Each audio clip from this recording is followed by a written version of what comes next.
ആനയഴകിന്റെ മാറ്റിളക്കൽ കൂടിയായ പൂരങ്ങളുടെ പൂരത്തിനായി ഗജവീരന്മാരും തയ്യാറായി.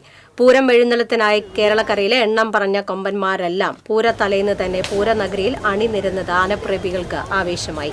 വനംവകുപ്പിന്റെയും വെറ്റിനറി ഡോക്ടർമാരുടെയും വിദഗ്ധ സംഘം നടത്തിയ പരിശോധനകൾക്ക് വിധേയമായ ശേഷമാണ് കൊമ്പന്മാർ തേക്കിൻകാട് മൈതാനിയിൽ നിരുന്നത്. കുളിച്ച് കുറി തൊട്ടായിരുന്നു കൊമ്പന്മാരുടെ വരവ്. ആന കേരളത്തിന്റെ പെരുമ വിളിച്ചോതി പേരുകേട്ട കൊമ്പന്മാരെല്ലാം നാളത്തെ പൂരത്തിനായി നഗരത്തിൽ എത്തിക്കഴിഞ്ഞു. ആനപ്രേമികളുടെ വികാരമായി മാറിയ തെച്ചിക്കോട്ടുകാവ് രാമചന്ദ്രനും ഏഷ്യയിൽ ഏറ്റവും ഭാരമുള്ള കൊമ്പൻ ഗുരുവായൂർ നന്ദൻ അടക്കമുള്ള ഗജവീരന്മാർ പൂരത്തയ്യാറെടുപ്പ് നടത്തി രംഗത്തെത്തി. രാമനെ കാണാൻ നിരവധി പേരാണ് തടിച്ചുകൂടിയത്. ആരോഗ്യവും സുരക്ഷയും ഒരുപോലെ ഉറപ്പുവരുത്തിയാണ് ഗജവീരന്മാർ പൂരം എഴുന്നള്ളിപ്പുകളിൽ അണിനിരക്കുന്നത്. കൊമ്പന്മാർ ഓരോരുത്തരായി പൂരനഗരിയിലേക്ക് എത്തിയതോടെ ചമയ പ്രദർശന ദിനം കൊമ്പന്മാരുടെ ദിനം കൂടിയായി മാറി. കേട്ടറിഞ്ഞു മാത്രമുള്ള കൊമ്പന്മാരെ കൺമുന്നിൽ കണ്ണിറയെ കണ്ടതിലുള്ള സന്തോഷത്തിലാണ് കുട്ടികളടക്കമുള്ള പലരും.